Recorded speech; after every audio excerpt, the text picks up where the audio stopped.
This episode is brought to you by Nordstrom. Whether you're packing for a vacation or dressing for a wedding, Nordstrom has head-to-toe looks for wherever summer takes you. From swimwear and bold color to romantic florals and dresses that make an entrance, find the right style for every unforgettable moment. Shop new arrivals from brands you love like Farm Rio, Free People, Vince, Wait, and Stod. Plus free shipping and returns and styling help whenever you need it make it all so easy. Shop now in stores at Nordstrom.com or download the Nordstrom app.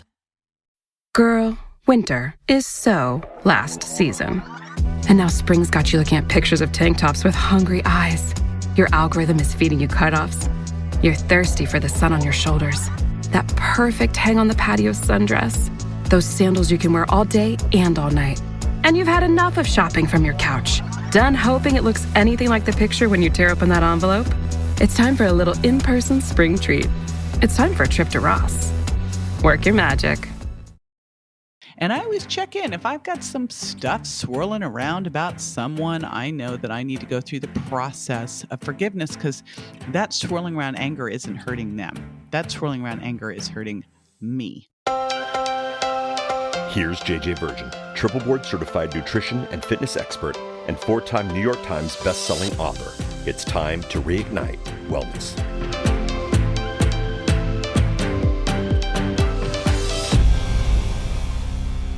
Hey, it's JJ, and today we are going to be talking about living longer and living longer the right way. You know, I remember this saying that you want to be like a light bulb. You are full on, bright as everything, and then boom, one day you're gone. And so when we look at living longer, it's living longer better, right? It's living longer awesome. And I recently I travel all the time, as you know, and I was at the airport looking at magazines, and I saw a special time edition, The Science of Living Longer. I mean, how could I not pull that one out? So as I was reading through it, I realized, you know, we focus so much on some of the basics, and that is things like intermittent fasting and fasting that we now know are so key critical, and exercise and sleep. But this article had some different ones in there. So I said, all right, time to get back on and talk on the anti-aging longevity spectrum, because I know this is a subject that is near and dear to my heart, being 56. And I will tell you, at 56, I am healthier, leaner, fitter than I was in my 20s when I was a personal trainer and I was in grad school studying all this stuff. So it wasn't like I was, you know, a couch potato eating a bunch of garbage. I was eating healthy, I was exercising, and I had youth on my side. So that is very encouraging. And I remember way back when I was at USC, I was in my doctoral studies on exercise phys with an emphasis in nutrition and anti-aging. And we had people in their 90s that were crushing it. They were fit, they were healthy, they were vibrant, and they were better athletes than me. So just want to open your mind to the possibility. Now, before I dive in, I want to do a shout out to Ellie 1730. And Ellie says she is amazing. Uh-oh, I just said that. And of course I hit a button and it went away. Boom. There it is. She is amazing. I've been a fan of JJ's for a long time. Her advice really works for both me and my husband. Looking forward to listening and learning more. 5-star review. I love and appreciate those reviews so much. If you've not done one yet, I just have a big ask that you leave a review. It helps a ton. There's a lot of podcasts out there, and this is a true labor of love between me and my team. This does take a village to produce. So we love to know that we are serving you well and that we're making a dent in the universe. And I'd also love to know if there's something you'd like to hear more about. So leave a review, leave comments, leave questions. We look at all of them and take them all into account as we are designing and developing the show.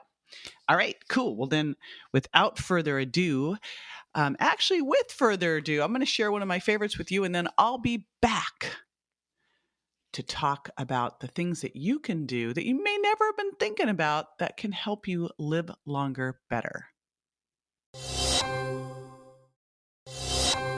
Alrighty, welcome back. Okay, you might hear papers rustling. I've got notes all over the place here. I am super excited to share this information with you, and I will have cool show notes at jjvirgin.com/live longer.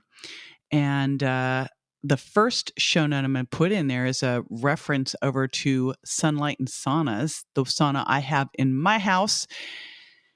And that I was really excited to hear. Now, I know that saunas are great for detoxifying, and they're great for inflammation and recovery and stress reduction, all these things. In fact, there's programs on my Sunlight and Sauna for each of these different things. What I didn't know is that, I mean, there's an anti-aging setting on the sauna, but I was like, I didn't really pay much attention to that. I generally hit the detox setting. But it turns out that sauna can help you with longevity. They did a study. It was reported in JAMA, which is, the Journal of American Medical Association, International Medicine, looked at 2,000 middle-aged Finnish men who frequented saunas and found that over 20 years, those who went to the sauna more regularly had a lower risk of heart failure, coronary artery disease, and death. So get in your saunas. And I got to tell you, you might think, I can't get a sauna in my house. You'd be amazed how many options there are right now out there for saunas, and they are not expensive. It's definitely one of those things you want to amortize over time. But then you will actually do it, because most expensive therapy is the one you don't do, right? The most expensive gym membership is the one you don't go to. So the cool thing about having a sauna in your house, besides just being awesome having a sauna in the house, is that you can actually go in there. We watch Netflix in there. I can read books in there. I can even do some phone calls in there, although I try not to do that. It's like EMF craziness. But what a great, easy thing to do. So that's the first one, doing a sauna. Who knew? Next one. And I am proud to say that after going to Calavi, which is an amazing spa that I went to for the week to speak, I went with one of my girlfriends, and I was the speaker there. And I just decided, since I was there, I was going to go all in. And so I did Pilates, and I did yoga, and I did Payo. Hey, Shalene, I had to do this for you. And I did restorative yoga, and I did meditation. I did all the things that I typically do not do, even though I know I should be doing them. And after the first day of yoga, the teacher was kind of smirking at me, and I went, I know, I need to do this. But by the end of the week, I was like all in. The next week, I was at another event in Cabo, and they had yoga every day. And I just got up and went to yoga every single day. And it was like yoga, meditative yoga. It was amazing. And after that, I went, all right, this is clearly something I need in my life. And my hubby came with me. So we are incorporating yoga and meditation and some mindfulness into our life. I already do that every morning. I wake up and I read a little bit of a positive book. And then right now I'm doing some Wayne Dyer reading. And then I write in my journal. And so, figure out your Zen, right? Even when I go on a paddleboard, which we're talking about doing in the mornings here, because it's now with the time zone change can be amazing, can help. But let me give you this little study that they cited here, that people who meditated for 25 minutes a day for 3 days reported less stress than the control group, as we know. And then also there was another group that did meditative martial art, Tai Chi, same thing, reductions in depressive symptoms, better quality of life. And so it's really find that thing that can work for you and add it on in. Now, in Warrior Mom, I talk about forgiveness. And one of the things that's super critical for living longer, better is forgiving, is not being mad. And I always check in. If I've got some stuff swirling around about someone, I know that I need to go through the process of forgiveness, because that swirling around anger isn't hurting them. That swirling around anger is hurting me. So in the Warrior Mom book, I go through how to forgive. It's a very specific process that I learned when I went to 40 Years of Zen with my buddy Dave Asprey. And so we will put resources in. We'll put a link to the book. We'll put resources in on 40 Years of Zen. But this is something that can make a massive difference in your quality of life. And I always just, again, check in. and say, do I have a charge around this? Do I need to do something around this? And if so, I go through that process. And sometimes it takes a couple times. Sometimes I just want to go like, hold on to it for a bit. I'm just not quite ready. And that's okay. I just notice what I'm noticing in the words of Mary Morrissey and move on from there and then come back and work on it. Okay, the next one. And you might think when I say this one that I'm just justifying my habits. Maybe I am, but I'm always happy to see these ones. And the studies show it, that what you drink matters here, of course, and that drinking a little bit, not, loads, it's a drink for per day for women, 2 drinks for men, is associated with living longer. I know there's also some great research around red wine, specifically those higher in resveratrol, because it can actually mimic caloric restriction with optimal nutrition. It can help what's called the sirtuin genes. So a little bit of alcohol, not a lot. And I will tell you that I will be doing a podcast with the gal who does all the events for Casamigos, because to me, there's 2 alcohols that I think are the best choices: tequila, which can be very good for your gut microbiome, and also clean red wine. So we'll link in the show notes to dry farm wines, which is what I drink at home. And I have at all of my parties, all of my events, we ship out dry farm wines because it's clean wine, no sugar added, fermented all the way through to get the sugar super, super low, if not out altogether, and doesn't have all those additives that you can get in there. So that's the first part, super important. Next up, coffee and tea. Okay, so, and I'm doing a shout out. This is also, I guess this is living longer in JJ's favorite things, because in the coffee world, of course, I do mycotoxin-free coffee from my buddy Dave at Bulletproof, a couple cups a day. And I do that before I work out too. I always drink a little coffee before I work out, because it can help you burn more fat. But I loved this one, a study of thousands of Americans ages 50 through 71 who drank about 3 cups of coffee each day had a 10% lower risk of dying through the study period. Now, here it is. They said like upper limit should be about 4 cups, which you also want to know if you're a fast or slow caffeine metabolizer. I'm pretty fast at it. So I have a couple cups in the morning. If I'm working out in the afternoon, I may have 1 cup before I go work out. It does not keep me up, thankfully. I'm super happy about that. It also can help prevent some types of cancers, as well as type 2 diabetes and Parkinson's disease. It's got super good antioxidants. So there you go. Good antioxidants in the coffee, but you want to make sure that you're getting pesticide free. It's a heavily sprayed crop, and that it's mycotoxin free, because it tends to accumulate mold. And then the other one is tea. And I'm sitting here with my iced green tea. I always have to say that carefully because people think I'm saying ice cream tea. I know you're just hoping I am. No, iced green tea. And I'm going to do a shout out to my buddies over at Peak Tea, who have these really, really antioxidant rich teas, and super cool for those of us who are lazy chefs. It's just a powder that you add into water, and it's incredible. They also have been doing fasting teas to help support you doing fasting and intermittent fasting. So really cool. They have an amazing matcha one. But tea has some incredible things in it. Green tea, of course, can help lower LDL cholesterols, lower triglycerides. It helps with stress reduction because it's got theanine, plus very high in antioxidants, and feeds the good gut microbiome, another super key important one, and may also help lower blood pressure. So, I mean, come on. How awesome is this? So green tea of all the teas seems to have the best effects. And even if you're having the decaf, it seems to work just as well. So you don't have to worry about that if you're one of those people who's a slower caffeine metabolizer. But there you go. Coffee, tea, and little alcohol every day can really support longevity. Had to reach for my ice green tea. It had moved away.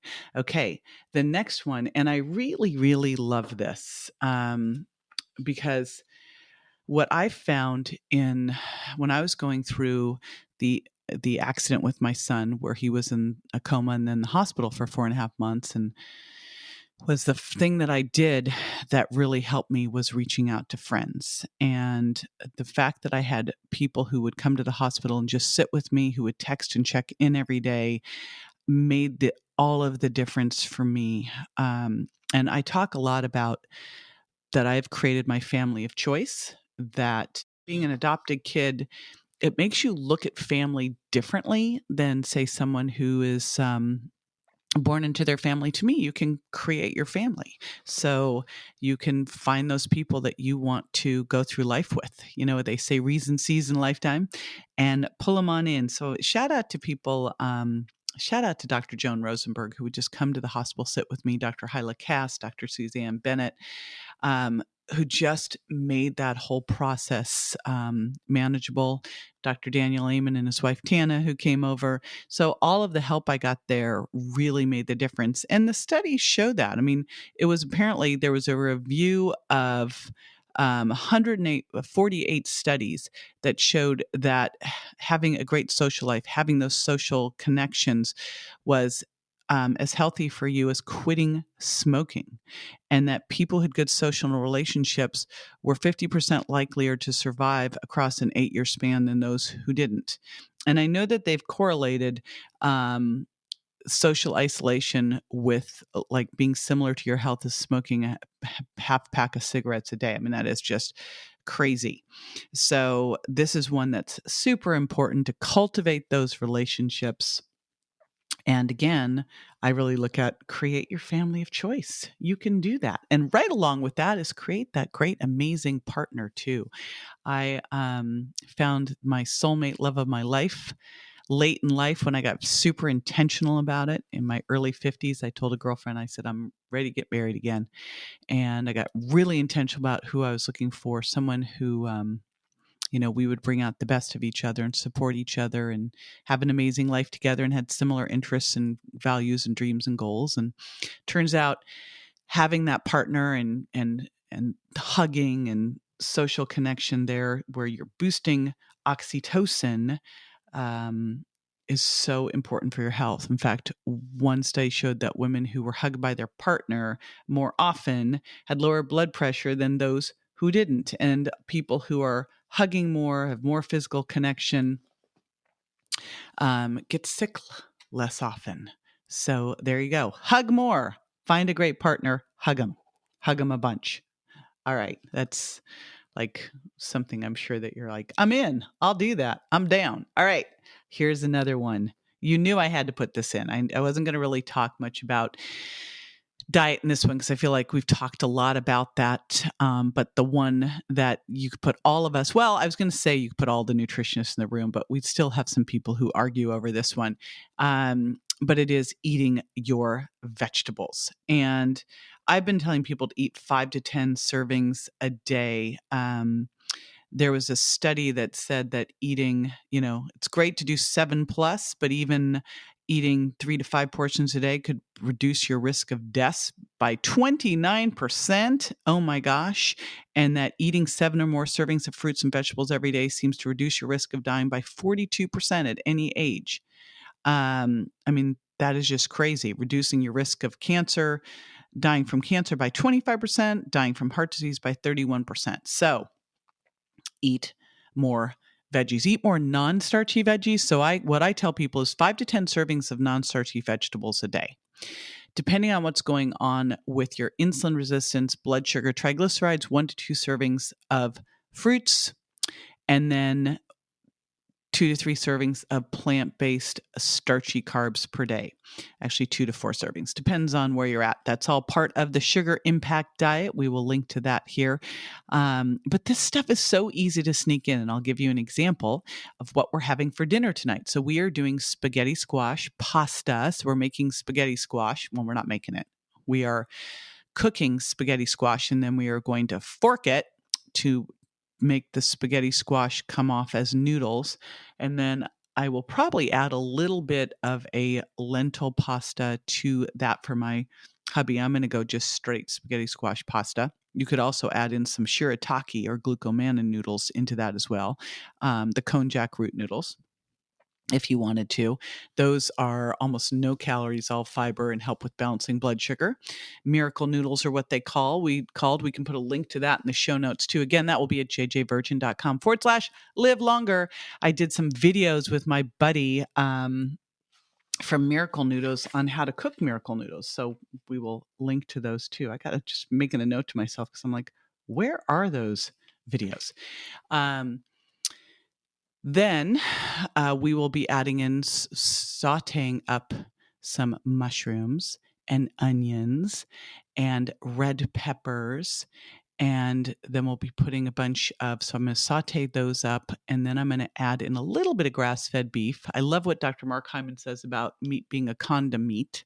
And so we're going to add in some grass-fed beef, a bunch of chunky tomatoes, some basil, and put that over the spaghetti squash. That is going to be like, I don't know, like 4 to 5 servings of veggies. So it's really easy to sneak these in. The other thing that I do is cut up some veggies and put them in glass containers. So right now I've got radishes, I've got red onions, I've got cucumber, and I've got mushrooms. I'm trying to think what else I have downstairs. So I have all of that in little containers so that when I'm making salad, I can just throw all that in. Oh, I have some artichoke hearts. I have artichoke hearts too, which I always forget about the artichoke heart.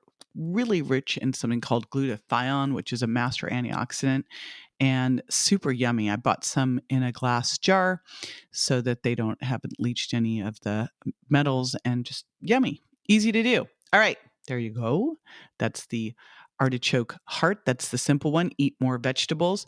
And again, look for all the different places you can sneak them in. You can sneak them into your smoothies in the morning. You can have a salad. You can sneak them into soups and stews and sauces. So there's all sorts of places that you can put them in. We'll put some of our favorite veggie recipes in here.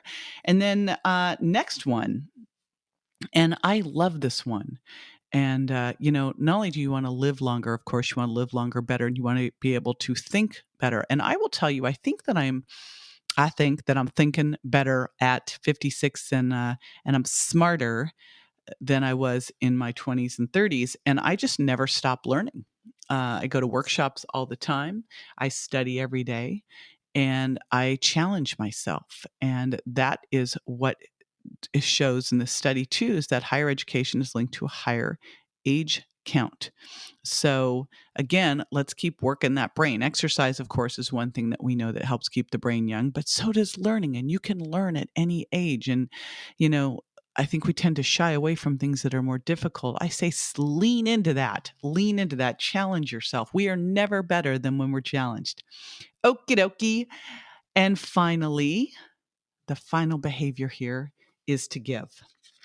So these are my nine things you wouldn't have thought about.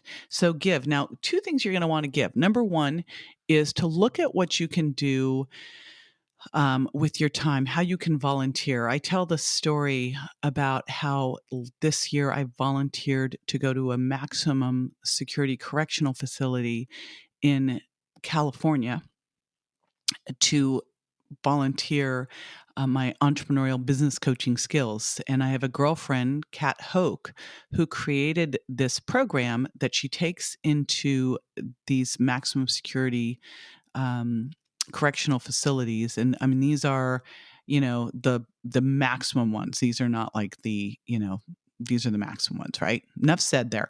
Anyway, she has been coaching all of the inmates on entrepreneurial skills, life skills, mindset skills, so that when they come out, instead of the 10% rate of success, they have a 90% rate of success, meaning they don't go back in, which is crazy and amazing. So I had the opportunity to go with her and do this. It was one of the greatest pieces of my life. And what's been awesome since then is I stayed in contact with one of the inmates, and I've been sending him different types of books to help him along his journey, which has been helpful for both of us. So it's been great. So first thing is look where you can volunteer, especially in a place like that was not a comfortable thing for me. As I said yes to it, and then I'm going to it. I'm like, why did I say yes to this? I had no idea what I would learn and how I would grow from that opportunity. So look for opportunities that are outside your comfort zone too, because there is no growth inside your comfort zone, as we know. And the other part is giving money. And it's interesting. I've literally given away my last dime in situations where someone else needed it. And what the research shows is that those who have the opportunity, this was a study where researchers gave women $100 and the choice to give it to keep it or donate it to a food bank. That brain imaging revealed that those who chose charity had more brain activation in the pleasure regions of the brain than those who kept it. And I know when I am doing that and I make a point of donating to a variety of different charities. One I'm near and dear to my heart is my girlfriend Vivian Glick's Just Like My Child Foundation. We'll link to that in the show notes too. But when I make a point of doing that, it leaves such a mark. And I will tell you, I remember back when Grant was in the hospital and then he got out and he was depressed. And I thought, all right, you know what I'm going to do? I'm going to bring you back to the hospital during the holidays. It was Christmas and Hanukkah. And I brought him back and we brought toys and we gave them out and spent time with the kids at Children's Hospital LA. And it made such a difference for him and helped him stand up. And then we had the opportunity for one of the girls who had leukemia to have her help her family fly her sisters in from Guam.